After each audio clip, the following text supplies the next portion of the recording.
Ma femme exige une semaine avec un collègue pour essayer de nouvelles choses. J'ai pris tout l'argent et je l'ai abandonné, la laissant avec son salaud de collègue. L'avocate Olivia Taylor fut l'une des premières personnes à rencontrer Douglas Chappell. Il lui fut présenté par le chef des bureaux administratifs de GE Schenectady. Au premier regard posé sur ce grand et très bel homme de direction, Olivia ressentit une attirance personnelle qu'elle eut du mal à réprimer avec tout son sang-froid professionnel. Après tout, elle allait devoir travailler avec lui. Et elle n'était pas le genre de femme à s'extasier sur un homme ou à flirter ouvertement. Douglas Chappell était le nouveau chef de la division des impôts fonciers de GE Schenectady. Olivia était avocate associée senior au bureau du conseiller juridique de l'entreprise. Le groupe de l'immobilier était un bureau séparé mais associé chez GE Schenectady. Doug n'était pas le patron d'Olivia, et il n'était pas exactement au-dessus d'elle dans la hiérarchie de l'entreprise. Cependant, c'était une étoile montante, clairement destinée à une grande carrière. Il était également incroyablement beau et possédait cet ensemble unique d'attributs personnels définis comme le charisme. Son arrivée provoqua une onde de choc parmi le personnel féminin de GE Schenectady, des femmes des usines de production à celles des bureaux de direction. La division juridique, majoritairement composée de femmes, tant au niveau administratif que professionnel, fut particulièrement touchée. Au début, Olivia ne prêta que peu d'attention aux chuchotements et aux spéculations de ses collègues féminines. Ce n'était pas qu'elle n'était pas affectée, mais elle refusait simplement de se laisser entraîner sur ce genre de terrain. À mesure que les rumeurs sur les talents de Doug Ollie et ses attributs extraordinaires grandissaient, son intérêt s'accrut. Malgré sa résolution, elle regardait ses collègues féminines, et même sa propre secrétaire, Julie Stevenson, flirter sans vergogne avec Doug Chappell. Mais Olivia résistait à ce genre de comportement féminin stupide. Après tout, elle était avocate, et de surcroît mariée. Elle avait suffisamment avancé dans sa carrière pour acquérir une jolie maison de style colonial à Delmar, non loin de l'école primaire. C'était un prélude à la fondation d'une famille, un sujet qu'elle et son mari, David, discutaient. À sa manière habituelle, Olivia avait mis pas mal d'argent de côté pour l'éventualité d'avoir des enfants. C'était une planificatrice, méticuleuse dans la préparation de chaque étape définie de sa vie. Pour certains, son mariage avec David à la fin de l'université et avant la faculté de droit aurait pu sembler précipité, mais en réalité, il faisait partie d'une stratégie mûrement réfléchie. David commença à enseigner les sciences au collège pendant qu'elle faisait ses études de droit. David mit de côté son ambition de carrière de devenir biologiste marin. Il s'était imaginé vivre sur un bateau sous un climat plus méridional.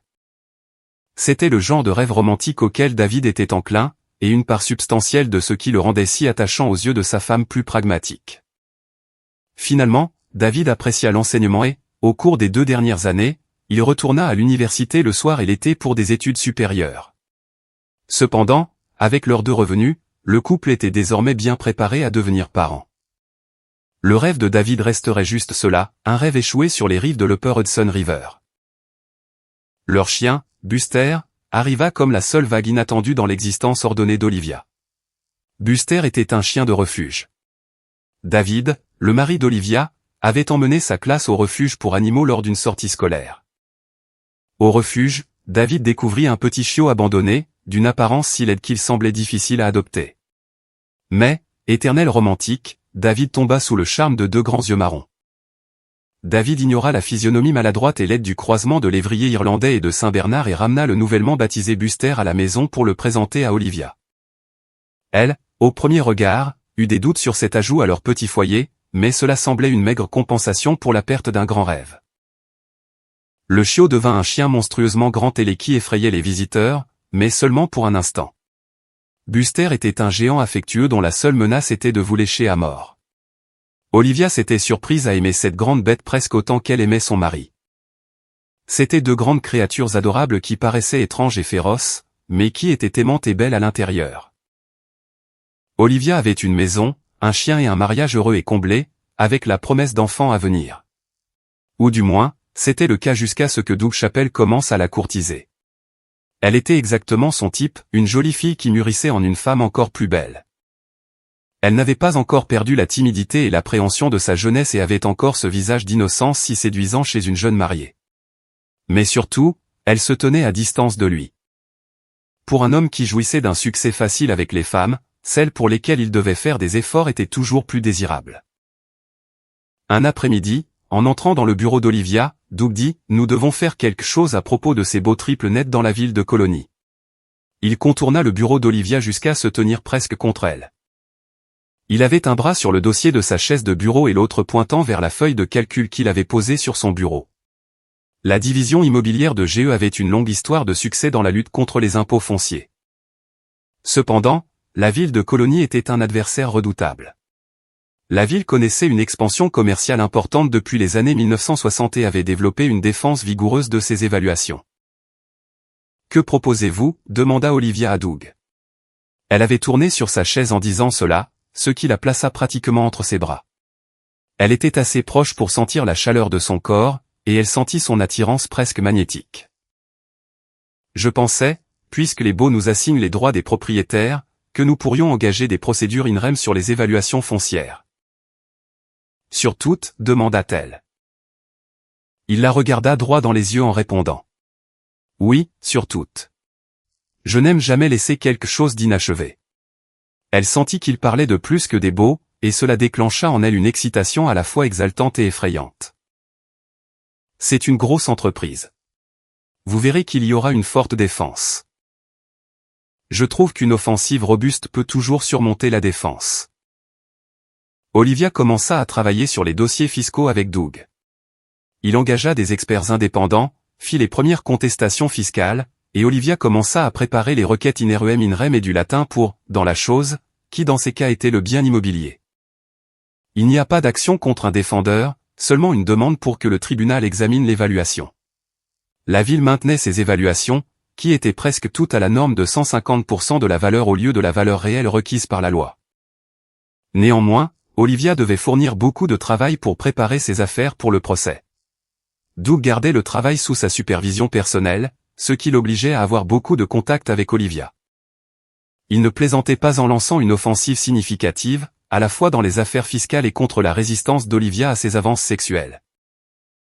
Elle lutta de toutes ses forces, même si elle ne désirait rien de plus que de capituler dès sa première avance. C'était une femme normale avec tous les désirs qu'une femme peut avoir. Mais à son problème s'ajoutait sa propre inexpérience. Olivia n'avait connu aucun homme sexuellement à part son mari. Il était son premier, comme elle était la sienne. Dans ses plans, ils devaient rester fidèles l'un à l'autre jusqu'à ce que la mort les sépare. Mais elle ne pouvait s'empêcher de se demander ce que serait un autre homme.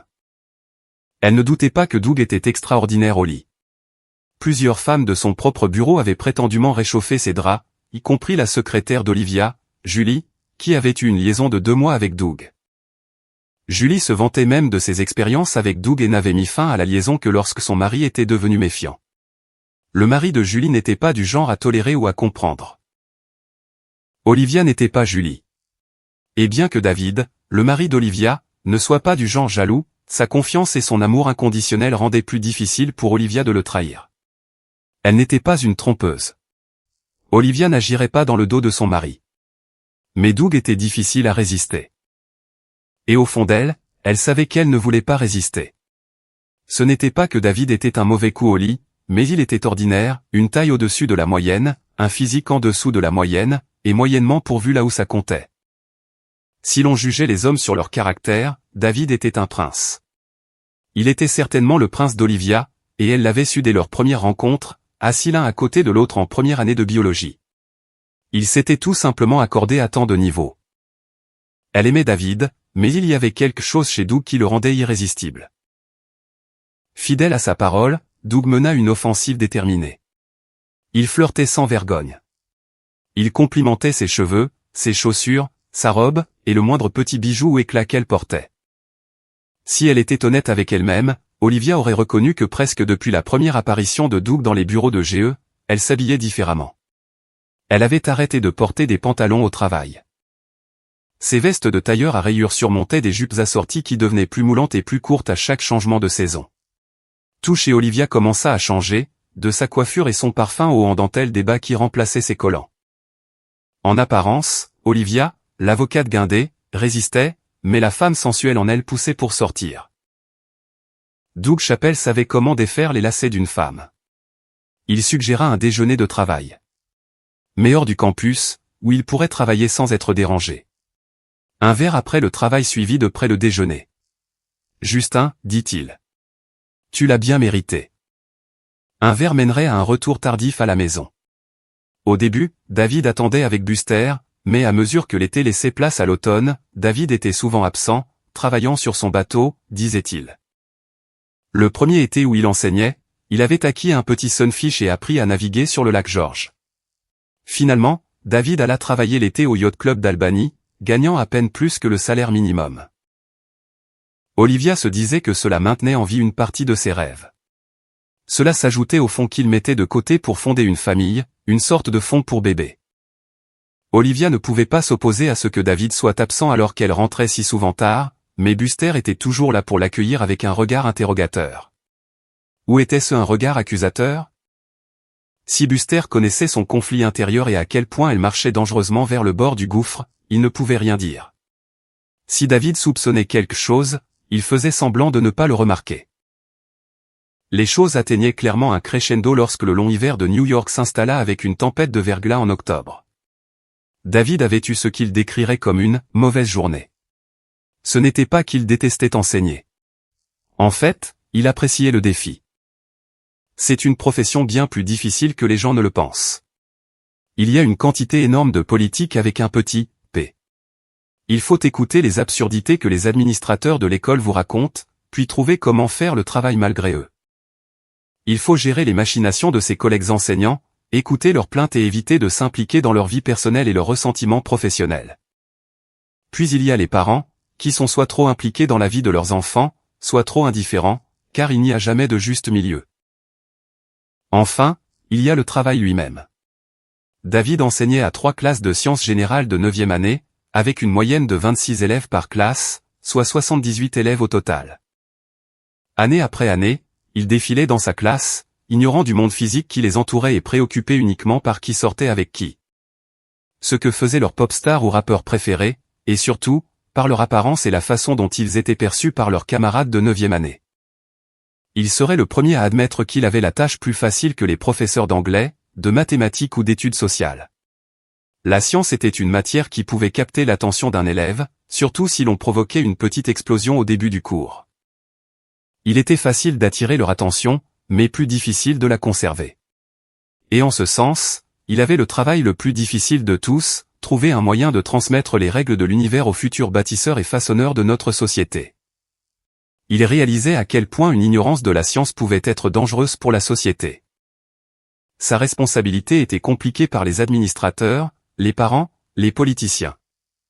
Les chefs religieux et une société grossièrement ignorante qui voyait son travail comme consistant simplement à préparer ses élèves à passer une série de tests standardisés conçus par les sots pour les ignorants. David avait un travail qu'on pouvait facilement détester, mais qu'il avait fini par embrasser. Pourtant, il atteignait un point où il commençait à redouter un avenir lié à une salle de classe. Il aspirait à ses rêves perdus et naviguait sur son petit bateau sur le froid Hudson lorsque le temps le permettait. Malheureusement, le temps était terrible ce jour d'octobre. Des couches superposées de froid et d'humidité dans l'atmosphère n'apportèrent ni pluie ni neige, mais des plaques de glace qui recouvrirent les routes, les arbres et les lignes électriques. À midi, une déclaration d'urgence avait fermé les écoles et la plupart des entreprises. Il savait que l'Audi d'Olivia n'était pas de taille face à ce temps. Alors, il prit sa vieille camionnette Ford Diesel pour aller chercher sa femme. Son Audi pourrait rester sur le parking de l'entreprise pour la nuit, et il la ramènerait en toute sécurité à la maison et au travail le lendemain. David arriva sur le campus de GE à Schenectady en milieu d'après-midi. Il s'attendait à devoir traîner Olivia hors de son bureau plus tôt que prévu. Il trouva la plupart des parkings de GE déjà vides et fut surpris de voir Olivia sortir de son bâtiment. Cependant, elle n'était pas seule. Un grand type marchait à côté d'elle, tenant un parapluie d'une main, tandis que son autre bras était clairement autour de la taille d'Olivia. La façon dont ils se déplaçaient ensemble témoignait d'une familiarité et d'une relation qui était plus que celle de 2 collègues partageant un parapluie. Il y a des moments où l'on observe un élève en difficulté dans un cours. Il fait le travail, mais le but de la leçon lui échappe. Une minute, il se débat dans l'obscurité, puis ses yeux s'illuminent, et il a compris. C'est peut-être quelque chose que l'enseignant a démontré ou dit, mais le plus souvent, la prise de conscience est simplement là. Un moment où tous les fils épars se rejoignent et la compréhension suit. David eut un tel moment, mais il n'était pas l'enseignant. Sa femme, Olivia, l'était. Alors qu'elle traversait une plaque de verglas, Olivia se pencha contre l'homme étrange avec qui elle marchait, posant sa tête sur sa poitrine et son bras fermement autour de lui. Cela aurait pu être l'acte prudent d'une femme essayant d'éviter une chute, mais ses actions étaient bien trop à l'aise. Il n'y avait aucune hésitation. C'était une femme mariée s'accrochant à un homme qui n'était pas son mari, mais elle ne montrait aucune gêne ni malaise. À ce moment, David comprit la signification de tous les petits signes qu'il avait vus mais non reconnus jusqu'à cet instant.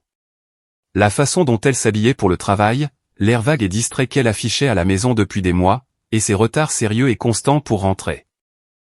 Cela aurait dû être évident avant, mais il n'avait rien soupçonné. Il avait été naïf et aveuglé par l'amour. Sa première inclination fut de partir, mais ce n'était pas qui il était. Il tourna sa camionnette et appuya doucement sur l'accélérateur, plaçant son véhicule entre le couple sous le parapluie et l'entrée du parking. Olivia et Doug levèrent les yeux alors que la camionnette s'arrêtait, leur barrant le chemin. Doug avait l'air de vouloir maudire David, mais avant qu'il ne le puisse, David baissa la vitre et se pencha. « Je pensais que ma femme aurait besoin d'un lift pour rentrer, » dit David. Il put voir que l'homme tenant le parapluie ravala les jurons qu'il s'apprêtait à prononcer. Olivia resta figée, la bouche bée. David se pencha par la fenêtre de la camionnette sous la pluie verglaçante. Il regarda sa femme dans les yeux et dit « Monte ». Il y avait une note de menace acérée dans sa voix. Olivia se dégagea de Doug et se dépêcha de contourner la camionnette pour ouvrir la portière passager et monter. Pendant ce temps, David fixa durement Doug, qui tenta de lui sourire en retour. Quand Olivia fut fermement installée dans le véhicule, David fit un signe de tête à l'homme au parapluie et enclencha la marche avant. Le trajet jusqu'à leur maison de Delmar prenait habituellement environ 30 minutes, mais les intempéries prolongèrent le voyage à plus d'1 heure. Cela parut beaucoup plus long aux occupants de la cabine de la camionnette. Ils voyagèrent en silence jusqu'à ce qu'ils prennent la rocade dans la ville de Bethléem. À quelques instants de la maison, David mit les pieds dans le plat. « Allais-tu un jour me parler de lui ?» demanda David, sa voix à peine un murmure. Olivia regardait par la fenêtre du passager et ne se tourna pas vers lui. Elle envisagea de nier, mais décida ensuite qu'elle n'avait rien à nier. Non, parce qu'il n'y a rien à dire. Doug est un collègue. Je l'aime bien, et il m'aime bien. Tu deviens aussi proche de tous tes amis du travail ? Non, bien sûr que non, dit Olivia, puis elle marqua une pause avant de continuer. Doug est quelqu'un de spécial pour moi. Nous sommes proches d'une manière qui dépasse la simple amitié. Alors que sa Ford remontait de la Ware Avenue en direction de Delmar Place et de leur petite maison coloniale de 3 chambres, David médita sur la déclaration de sa femme. Jusqu'où est allée cette amitié avec Monsieur Parapluie ? Il s'appelle Doug. Doug Lachapelle. Il travaille au bureau de l'immobilier. Ce n'est donc qu'un collègue, dit David, articulant ces mots avec un tel sarcasme dans la voix. Il était clair qu'il ne la croyait pas. Ils arrivèrent à leur aller à ce moment-là et à la porte latérale de leur maison. Sans répondre à l'accusation de David, Olivia sauta de la camionnette et se précipita à l'intérieur de la maison. David gara sa camionnette dans le garage avant de se diriger vers la maison. Au moment où il entra par la porte de la cuisine, Olivia était à l'étage dans la chambre principale. Buster attendait juste à l'intérieur de la porte de la cuisine pour sa promenade. Malgré le mauvais temps, l'homme et son chien sortirent. Ils marchèrent jusqu'à l'école primaire et ses terrains de jeux ouverts qui étaient déserts sous la pluie glaciale. Le temps ne dérangeait pas Buster. Il semblait être un animal conçu pour l'adversité. Lorsqu'ils revinrent tous les deux, ils étaient trempés. Ils descendirent par la porte latérale dans le sous-sol, où David jeta ses vêtements mouillés dans la machine à laver et en sortit des propres du sèche-linge. Buster se secouait pour se sécher, mais David l'aida avec une vieille serviette de plage qu'il gardait au sous-sol à cet effet. Lorsque les deux remontèrent dans la cuisine, ils trouvèrent Olivia qui les attendait dans son peignoir en éponge, assise à la table de la cuisine avec une bouteille de vin ouverte devant elle. « Nous devons parler » déclara-t-elle en versant du vin dans 2 verres. David prit place à table, mais il ne s'assit pas en face d'elle. Il s'assit au bout de la table, de sorte qu'elle devait se tourner pour le regarder. Cela lui permettait également de se tourner, de sorte qu'elle ne pouvait pas voir directement dans ses yeux. Le ton d'Olivia était doux mais ferme. « Je veux que tu saches que je t'aime et que je suis très heureuse dans notre mariage », commença-t-elle. Mais bien que rien de nature romantique ne se soit passé avec Doug, il est juste de dire que nous avons une forte attirance l'un pour l'autre. Et qu'est-ce que ça veut dire? David sentait sa colère monter. Elle était alimentée par plus que de la simple jalousie. Il y avait un profond ressentiment et un sentiment de trahison. Olivia était son seul amour. En vérité, la leur était sa première et unique relation. Elle était sa première fille, et avec elle, il avait trouvé un sentiment de plénitude et d'unité qui comblait un vide dans sa vie. Elle parlait à nouveau, et quelque chose dans la façon dont elle formulait soigneusement ces mots lui rappela qu'elle était sa femme, l'avocate, une femme aimante et attentionnée mais dont la profession consistait à assembler des mots dans un but précis. Cela signifie que nous avons un mariage solide, et que je suis totalement engagé. Je t'aime, mais je ne suis pas plus capable de contrôler chacun de mes désirs que toi. Je suis une femme avec toutes les limitations physiques de mon intimité. On ne peut pas s'empêcher d'être attiré par quelqu'un. Je n'ai connu aucun autre homme que toi. Que je sois tenté par Doug est un fait que je ne peux nier. Et, dit-il. Parce qu'il y a autre chose, alors dis-le. Elle soupira. Ce n'est pas facile. J'y ai beaucoup réfléchi, et j'ai besoin de me sortir Doug Chappelle de la tête. C'est trop difficile de travailler avec lui tous les jours et de ne pas savoir comment il serait. Comment, l'incita-t-il.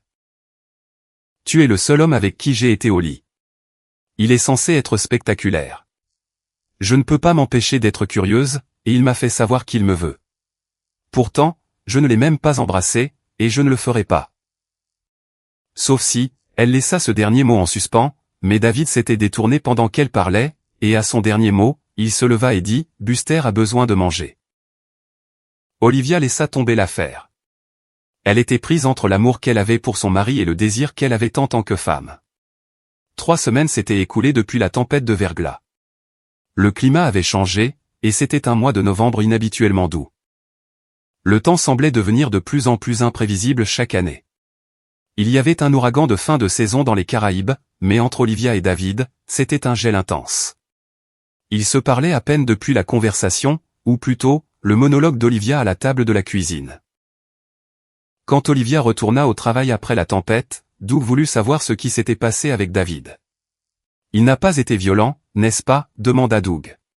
« Non, il était choqué, je suppose, et certainement blessé. Ce n'est pas un homme violent. » « Eh bien, il m'a semblé qu'il avait un regard meurtrier, » affirma Doug.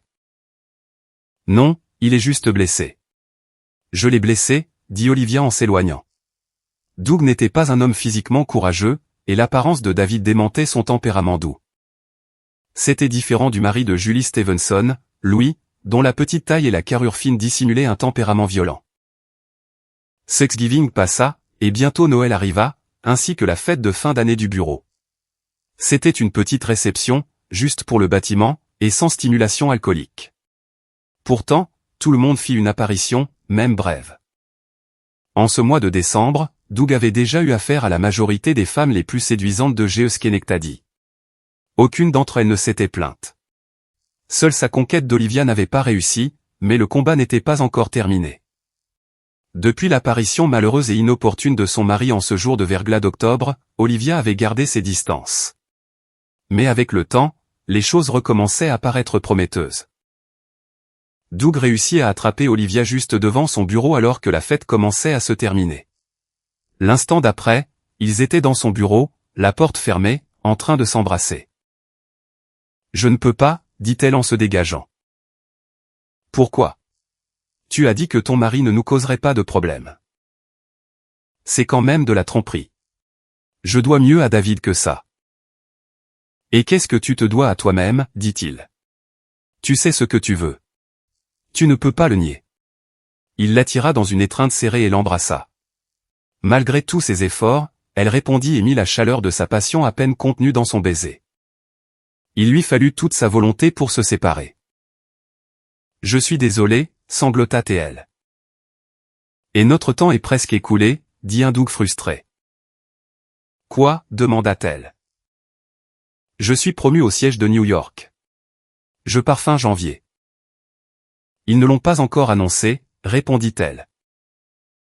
Ce ne sera officiel qu'au début de l'année, mais ils m'ont dit de me préparer à déménager.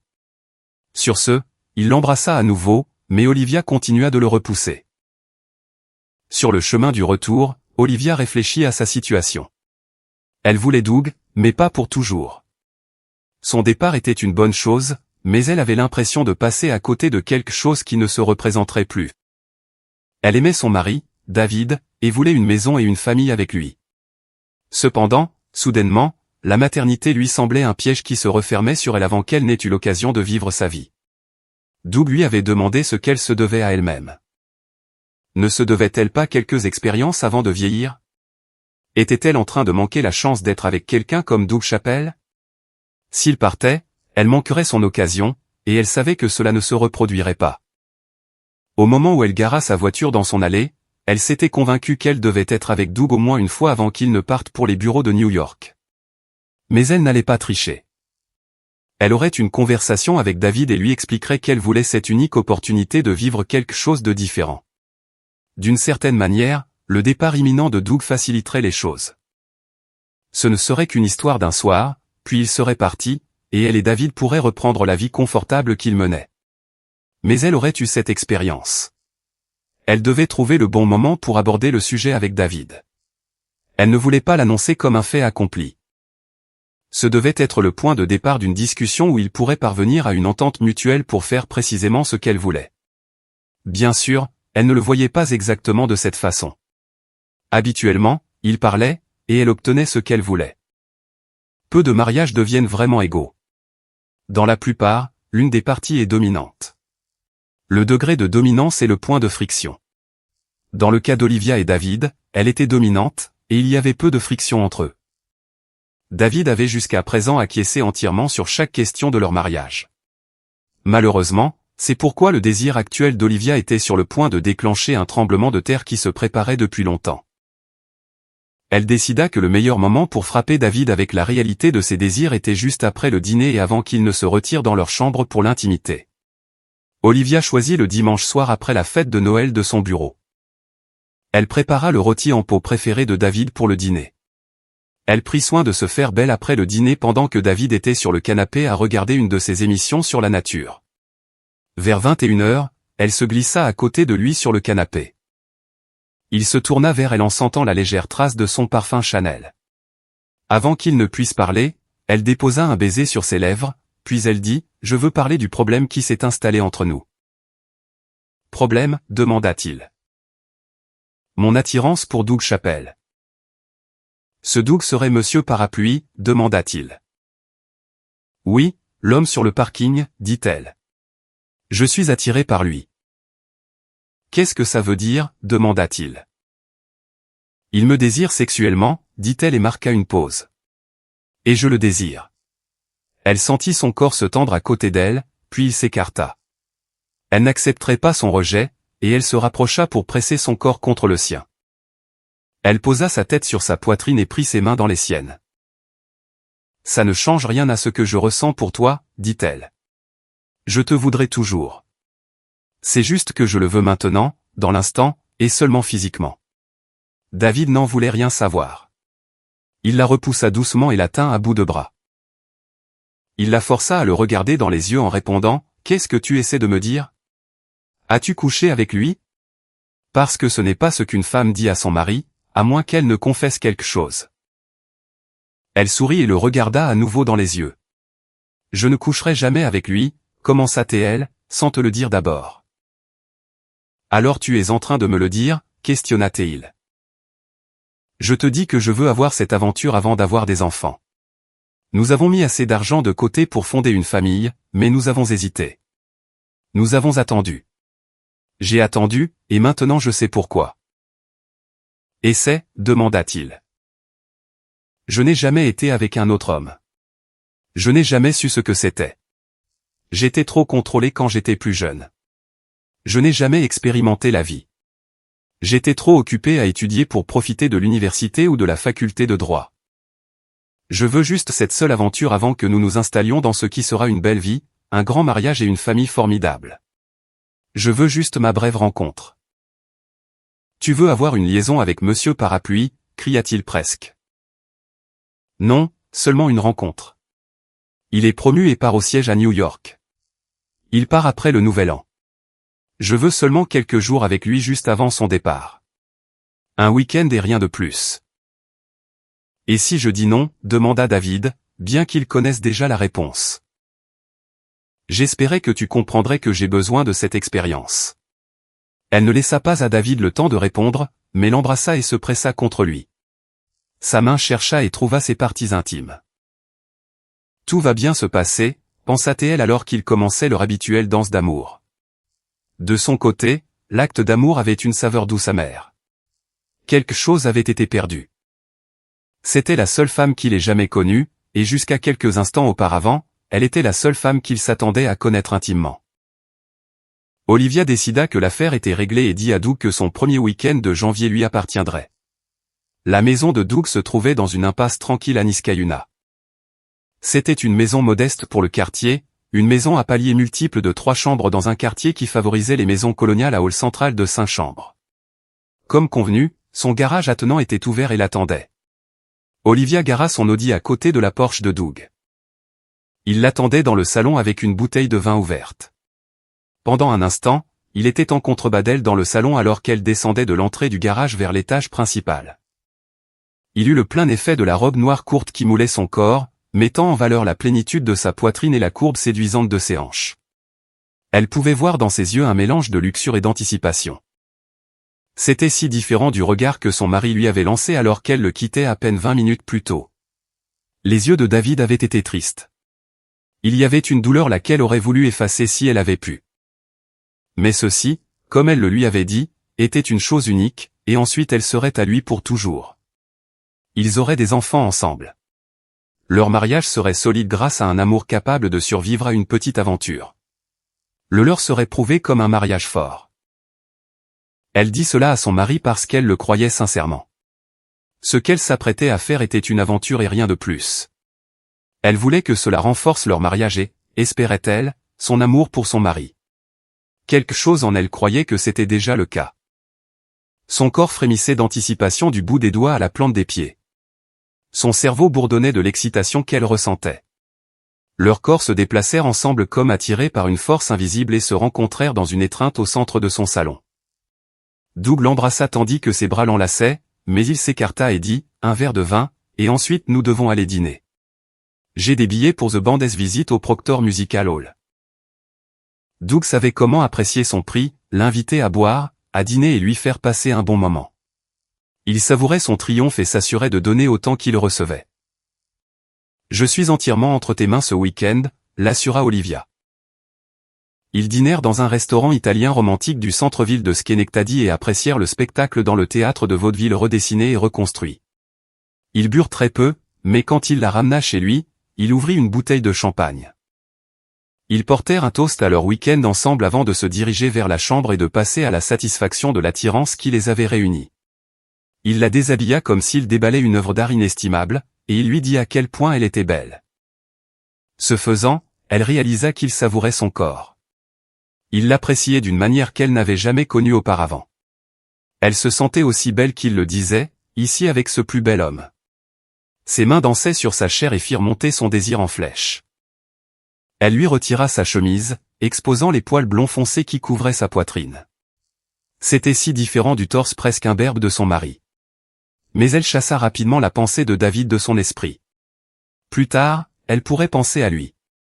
Ce moment était pour elle et son amant. Ils s'allongèrent dans son lit king size, ses draps de satin faits pour l'intimité. Il commença à retirer les sous-vêtements en dentelle achetés par son mari mais jamais portés jusqu'à maintenant.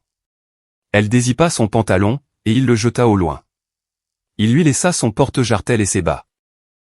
Elle glissa sa main sous la ceinture de son boxeur et toucha du bout des doigts l'objet de ses fantasmes. Après avoir fini au lit, elle se souvint qu'il n'avait pris aucune précaution supplémentaire. Elle était toujours sous pilule mais n'était pas sûre d'en être heureuse ou non. C'avait été l'intimité la plus parfaite de sa vie, mais c'était loin d'être fini. Ils avaient le week-end ensemble, 2 jours de bonheur supplémentaires. Le dimanche arriva trop vite. Ils avaient passé la majeure partie du week-end au lit. L'intimité avait été formidable, et il était, par-dessus tout, inventif. Elle avait été prise, pensait-elle, de toutes les manières humainement possibles. Ça avait été très amusant, mais elle était prête à rentrer chez elle et à se réconcilier avec David. Ils commandèrent des plats chinois à emporter tard le dimanche après-midi, et après avoir mangé, eurent un dernier round d'intimité avant qu'elle ne prenne une douche, fasse ses valises et se change pour remettre la robe noire courte qu'elle avait portée le vendredi soir précédent. Elle sortit de la même manière qu'elle était entrée, par son garage, dans sa voiture et par la porte de garage ouverte, ainsi dissimulée aux voisins curieux. Personne ne dirait qu'elle avait passé le week-end avec Douglas. Tout au plus, on pourrait l'accuser d'être sortie avec lui en public un vendredi soir. Bientôt, il partirait pour sa promotion à New York, et elle travaillerait à avoir un bébé avec son mari. Elle était très contente de sa vie. 20 minutes plus tard, Olivia gara son Audi dans son allée. La maison était étrangement sombre. Les lumières du porche étaient éteintes, et elle ne voyait pas la camionnette de David. Elle supposa que David avait garé sa camionnette dans le garage. En ouvrant la porte latérale, elle chercha Buster pour l'accueillir, mais il n'était pas à la porte. Elle appela « Je suis rentrée ». Elle s'attendait à ce que Buster arrive en courant, mais aucun chien n'apparut. Elle entra dans la cuisine puis dans le salon. Les deux pièces étaient vides. Elle appela de nouveau « David, je suis rentrée ». Il n'y eut aucune réponse, seulement le silence. Ils ont dû partir pour une promenade tardive, se dit-elle. David doit être d'humeur maussade. Il promène toujours Buster tard quand il ne se sent pas bien. Elle alla au réfrigérateur pour prendre de la glace, puis se versa un verre de scotch. Elle vérifia la bouteille pour voir si David avait bu, mais elle était presque pleine. Elle s'assit sur le canapé du salon, remonta ses jambes et s'installa dans le coin confortable. Elle était très fatiguée, mais elle savait qu'elle devait attendre le retour de David pour lui montrer que rien n'avait changé, sauf peut-être que son amour pour lui serait plus grand. À partir de maintenant, il serait traité comme le prince qu'il est. Malgré ses meilleures intentions, Olivia s'endormit. Elle fut réveillée par la sonnette de la porte d'entrée. Le hall d'entrée était juste à côté du salon, et la sonnette pouvait être forte. Olivia fut surprise de voir que la lumière du jour filtrait par les fenêtres avant. Elle avait dû s'endormir. En atteignant la porte d'entrée, son esprit lui dit que quelque chose n'allait pas. C'était Buster.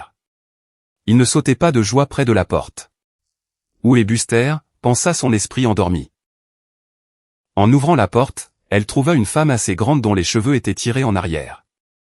Elle portait un tailleur pantalon sombre et bon marché. « Olivia Taylor » demanda la femme. « Oui, puis-je vous aider » répondit Olivia. « Madame David Taylor » demanda-t-elle. « Oui. » De quoi s'agit-il? Je suis l'inspectrice Sylvia Marks, annonça la femme en montrant un badge doré. Puis-je entrer? J'ai quelques questions à vous poser. Olivia recula instinctivement pour laisser entrer l'inspectrice, mais c'est alors qu'elle comprit. Oh non, s'exclama Olivia. Est-ce qu'il est arrivé quelque chose à David? L'inspectrice Marks entra dans le salon, où elle se tourna et toisa Olivia de la tête aux pieds. Olivia portait encore les vêtements avec lesquels elle était rentrée la veille au soir, la robe noire courte qu'elle avait portée pour dîner avec Doug. Olivia réalisa à quel point sa tenue était inappropriée pour le petit matin et se sentit exposée et embarrassée. « Pas que je sache » répondit l'inspectrice. « Je suis ici pour Douglas Chappell. »« Doug. Je veux dire, Monsieur Chappell. »« Qu'est-ce qu'il y a avec lui » demanda-t-elle. Olivia se sentait très exposée et confuse, ce qui était apparemment ce que l'inspectrice désirait. Il a été attaqué la nuit dernière alors qu'il sortait ses poubelles devant chez lui, commença l'inspectrice en sortant un petit carnet de sa poche. Il prétend avoir été agressé par un homme portant un masque de ski et brandissant une petite matraque. « Oh mon Dieu, vous êtes ici parce que vous soupçonnez David » demanda Olivia. « En fait, non » dit l'inspectrice Marks avec un léger sourire qu'elle ne put réprimer.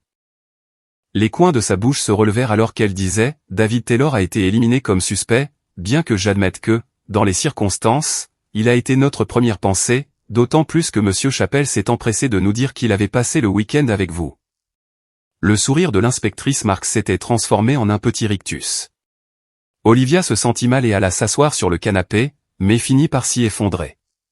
L'inspectrice Marks suivit son exemple et s'assit sur le bord d'un fauteuil à oreille face à Olivia. « Vous avez dit que mon mari n'était pas un suspect » demanda Olivia, sa voix tremblant un peu. « Non, le directeur et le personnel du yacht club d'Albany disent qu'il a mis son bateau, la Mort, à l'eau hier après-midi et a navigué vers le sud. Compte tenu de la période de l'année, ils ont jugé préférable de le suivre par sa radio VHF, et ils peuvent le localiser sur le Hudson près de Poughkeepsie au moment de l'attaque. Bateau, demanda Olivia, ayant commencé à retrouver une partie de son sang-froid professionnel. Il a sorti son petit voilier sur la rivière en janvier, termina Olivia, incrédule. L'inspectrice Marks consulta son carnet. Tournant une page, elle dit, un Catalina de 38 pieds, selon le directeur du yacht club. Apparemment, il l'a acheté en décembre et l'a préparé le mois dernier. Ils disent qu'il a de la chance qu'il y ait si peu de glace sur la rivière cet hiver. Ils pensent qu'il se dirige vers le sud. Olivia bondit et monta les escaliers en courant. Tout dans la chambre principale semblait être à sa place jusqu'à ce qu'elle regarde de plus près et réalise que certains des biens de David manquaient. Peu de choses avaient été prises de son placard, qui était rempli de ses vêtements de travail, mais les tiroirs de sa commode étaient presque vides. Cependant, c'est sur sa propre commode qu'elle trouva sa note, ou plutôt une carte de vœux joliment scellée dans une enveloppe. Le recto de la carte disait « Comment puis-je te dire à quel point je suis désolé ?» À l'intérieur, il y avait un petit poème, mais elle y jeta à peine un coup d'œil car il lui avait laissé une note manuscrite. « Chère Olivia, j'ai accepté un poste en Floride dans un petit institut de recherche marine. Ce n'est qu'un poste de débutant, mais c'est un commencement. Je suis désolé de partir comme ça, mais je ne pouvais plus rester dans ce mariage. Et je pense que tu avais raison quand tu as dit que nous devrions expérimenter la vie avant de vraiment nous installer. Tu vas me manquer, mais je ne suis plus sûr de t'aimer. J'ai pris l'argent mis de côté dans notre fonds pour bébé et j'ai acheté un bateau avec lequel je peux naviguer vers le sud et vivre dessus quand j'arriverai en Floride. Fais ce que tu veux pour la maison et le divorce. J'espère que tu n'es pas fâché et que les choses s'arrangeront avec ce type au parapluie. Au revoir, David. L'inspectrice Marks entendit le cri angoissé d'Olivia et monta à l'étage pour voir ce qui se passait. Trouvant Olivia effondrée à genoux sur le sol de la chambre, elle aida la femme à se relever et à s'asseoir sur le lit. Sylvia se sentit un peu coupable en s'asseyant et en demandant si elle pouvait offrir un verre à la femme en deuil. Sylvia n'aimait pas particulièrement les avocats. De plus, Sylvia avait perdu son propre mari au profit d'une autre femme et était peu sympathique envers quelqu'un qui trompait son conjoint. Cependant, elle réagissait maintenant comme une femme abandonnée envers une autre. « Laissez-moi vous faire un thé », proposa Sylvia. « Non, non, ça va aller », répondit Olivia. « Retournons au salon, et je répondrai à vos questions. » Je n'en ai vraiment qu'une. Avez-vous aperçu Lewis Stevenson à un moment quelconque au cours de ces derniers jours que vous avez passé avec Monsieur Chappell? Vous voulez dire le mari de ma secrétaire Julie? Oui, répondit l'inspectrice. Mais je ne l'ai jamais rencontré. Je n'ai aucune idée de son apparence. J'ai une photo de lui, dit l'inspectrice en tendant à Olivia ce qui était clairement une photo d'identité judiciaire d'un homme à l'air rude. En regardant la photographie, Olivia frissonna et dit « Je suis désolée. Je ne l'ai jamais vu auparavant. » Oh eh bien, ce n'était qu'une possibilité. La victime n'a pas pu l'identifier, mais je pensais que s'il vous harcelait ce week-end, vous auriez pu l'apercevoir. Je ne l'ai pas vu nous harceler à aucun moment.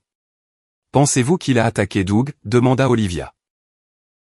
Oui, c'est un suspect probable, commença Sylvia d'une voix froide et professionnelle. Il a un casier pour agression et des antécédents de jalousie. Une fois que nous avons éliminé votre mari, il était le choix évident. Il a un alibi, bien sûr, fourni par un groupe d'amis.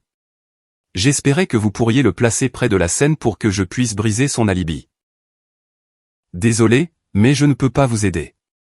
Est-ce que Doug ira bien? Demanda Olivia. Il a été assez sévèrement battu, en particulier au niveau des parties génitales. Il est à l'hôpital, mais je vous conseillerais d'attendre quelques jours pour lui rendre visite. Olivia hocha la tête alors qu'elle descendait les escaliers. Je ne pourrai pas le voir avant un jour ou deux, dit Olivia. Je vais devoir partir à la recherche de mon mari et lui demander pardon. Cela pourrait être difficile, dit Sylvia. Il est probablement en train de passer sous le pont George Washington en ce moment même. Sur ce dernier commentaire, l'inspectrice Marks prit congé de la résidence Taylor. L'inspectrice Marks se trompait sur un point. Au moment où elle quittait son ancienne maison, David Taylor et son chien, Buster, à bord du yacht de 38 pieds à mort, avait passé la Statue de la Liberté et quitté le port de New York. Puis David vira à tribord pour se diriger vers le sud-sud-est, laissant New York derrière lui et son mariage dans son passé. Et c'est la fin de l'histoire d'aujourd'hui. Si elle vous a plu, n'hésitez pas à laisser un pouce bleu et un commentaire ci-dessous. Votre soutien aide l'algorithme à mieux recommander mon contenu. Si vous êtes nouveau sur la chaîne, n'oubliez pas de cliquer sur le bouton d'abonnement. Cela m'aide vraiment à continuer de créer plus d'histoires pour vous. Merci d'avoir regardé, et on se retrouve dans la prochaine vidéo.